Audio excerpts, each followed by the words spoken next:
Bismillahirrahmanirrahim। अस्सलाम वालेकुम। आज हम उर्दू अदब की अहम शख्सियत एहसान दानिश के बारे में पढ़ेंगे कि एहसान दानिश कौन हैं, उर्दू अदब में इनका क्या मुकाम है। एहसान दानिश के इब्तदाई हालात ज़िंदगी, ख़राब माली हालात, मजदूरी, शेर गोई और इनके कलाम की खूबियाँ जानेंगे। एहसान दानिश को मजदूर शायर भी कहते हैं। एहसान दानिश ने अदब में ये मुकाम खासी मेहनत के बाद हासिल किया।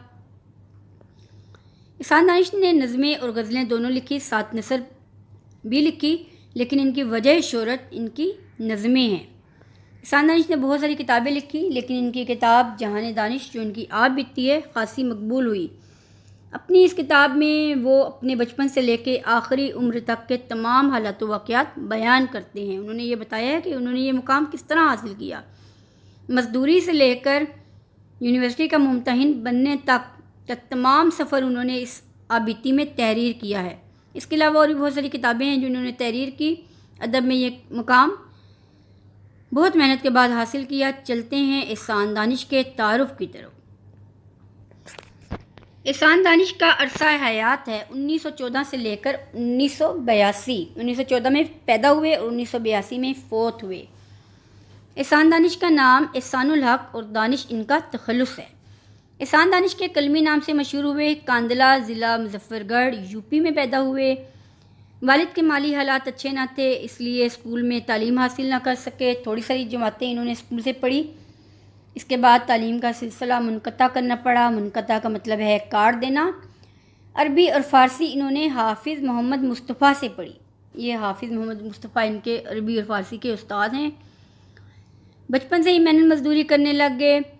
कहते हैं कि जब मैं मज़दूरी करने के लिए लाहौर आया तो मैंने ईंटें उठाई, मज़दूरी की, चौकीदारी करता रहा, चपड़ासी और माली भी रहा। तालीम हासिल करने का शौक़ रखते थे, इसलिए लाइब्रेरी जाते रहे। लाइब्रेरी से किताबें पढ़ते थे, मालूमात हासिल करते थे। शायरी का इनको बचपन से ही शौक़ था। एहसान दानिश ने किसी ज़माने में अनारकली बाज़ार लाहौर की बगली सड़क ऐबक रोड पर मकतबा दानिश भी कायम किया, जहाँ वो किताबों का कारोबार भी करते थे। इनको बचपन से शायरी का शौक़ था। क़याम पाकिस्तान से बहुत पहले ये लाहौर आ गए थे। यहाँ के अदबी माहौल ने इन्हें बहुत जल्द महफ़िलों में नुमायाँ कर दिया। एहसान दानिश उर्दू के नामवर शायर और फाजिल अदीब इल्लामा ताजवर नजीब आबादी के शागिर्द थे, और फिर इसके बाद इनके अपने बहुत सारे शागिर्द बने। किसी ज़माने में वो मुशायरों में अपना कलाम नहायत तरन्नुम के साथ गायगी से, नगमगी से पढ़ा करते थे। उस दौर में जो मुशायरे होते थे उसमें शुरा अपना कलाम खूबसूरत तर्ज में गाकर सुनाया करते थे। तो इन्होंने भी मुशायरों में अपना तरन्नुम से कलाम पेश किया तो मकबूलियत हासिल की। मुताले का भी शौक़ जारी रखा। साथ साथ काजी मोहम्मद ज़का की सोबत ने भी इन पर बड़ा असर डाला और इन्होंने शेर कहना शुरू कर दिए। एहसान दानिश कादिरुल कलाम शायर थे। इनको अपने कलाम पर महारत थी। इनकी शायरी मशरक़ी इक़दार की आयनादार है, यानी मशरक़ियत इनकी शायरी का अहम हिस्सा है। गज़ल और नज़म दोनों में यकसा महारत रखते हैं। कुदरत का मतलब है महारत।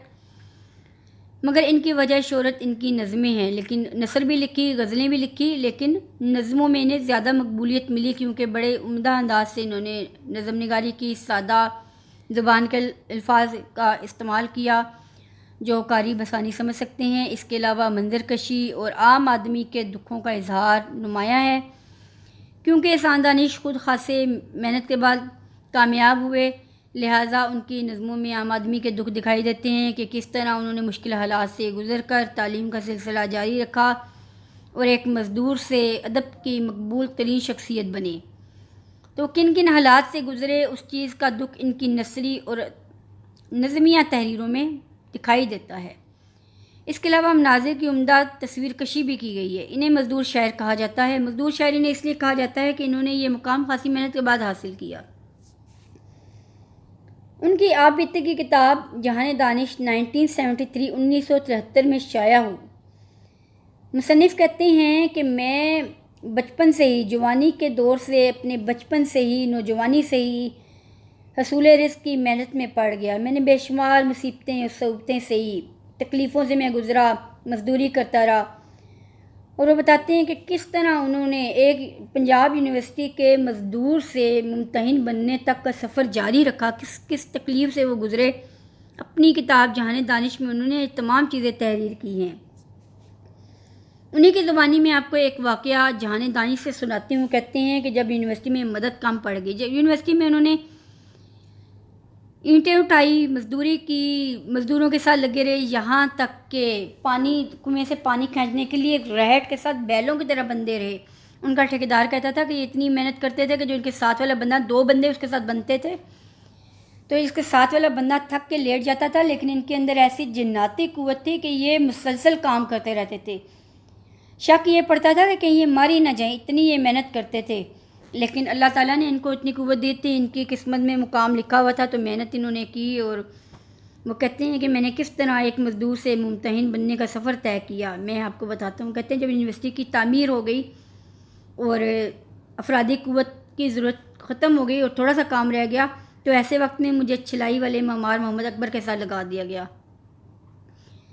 کہ جو خطاطی کرتا تھا اور مجسمہ سازی میں مہارت رکھتا تھا، مجھے اس کے ساتھ لگا دیا. کہتے ہیں کچھ دن میں اس کی صحبت میں رہا تو میرے اندر بھی ایک فنکار جاگا. میں نے بھی فن چھپانے کی کوشش نہ کی. چند دن کا نتیجہ یہ نکلا کہ میں لکھائی چلائی کی طرف چل پڑا. کہتے ہیں بہت کم لوگوں کو معلوم ہے کہ یونیورسٹی میں سینٹ ہال کے دروازے پر سیمنٹ سے بنے ہوئے PU کے حروف میں میرا گرم خون بھی شامل ہے. پنجاب یونیورسٹی کے سینے پہ جو لفظ ہے نا PU، پنجاب یونیورسٹی کے حروف، یہ اس میں اس احسان دانش کا گرم خون شامل ہے. وہ کہتے ہیں کہ ایک زمانے کے بعد جب میں ممتحن کی حیثیت سے اپنا چیک وصول کرنے یونیورسٹی آفس میں گیا، مزنگ کے رہنے والے کئی لوگوں نے مجھے پہچان لیا. شاہ صاحب تو بڑے حیرانگی کے ساتھ مجھے کہتے ہیں اچھا جناب احسان دانش آپ ہیں؟ میں نے کہا جی جناب میں ہوں. کہنے لگے کہ میں نے آپ جیسا بندہ نہیں دیکھا، جو ترقی آپ کو ملی وہ کسی خوش نصیب کو ہی مل سکتی ہے. کہ آپ نے کس طرح مزدور کی حیثیت سے اینٹیں اٹھائی، بیل کی جگہ ریہٹ کھینچتے رہے، اور آج وہی شخص میرے سامنے ممتحن کی حیثیت سے کھڑا ہے اور اپنا چیک لینے کے لیے آیا ہے. یہ ہندوستان بھر کی پہلی مثال ہے. تو احسان دانش کہتے ہیں جی آپ بھی مجھے پہچانتے ہیں اور آپ نے مجھے دیکھا ہے کہ میں نے کیسے یونیورسٹی میں مزدوری کی، اینٹیں اٹھائی، ریٹ کھینچے، معماری کی. آپ نے مجھے لکھائی چلائی کرتے ہوئے بھی دیکھا ہے. تو احسان دانش نے یہ مقام بڑی محنت سے حاصل کیا، اس لیے انہیں مزدور شاعر بھی کہا جاتا ہے.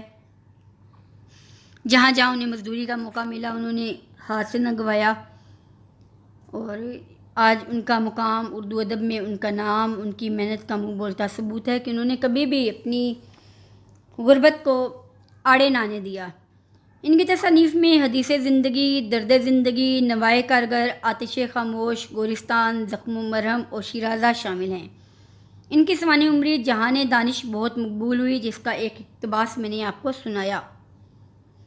اگلی ویڈیو میں ہم ان کی تحریر کردہ نعت کا تعارف، وضاحت اور تشریح پڑھیں گے.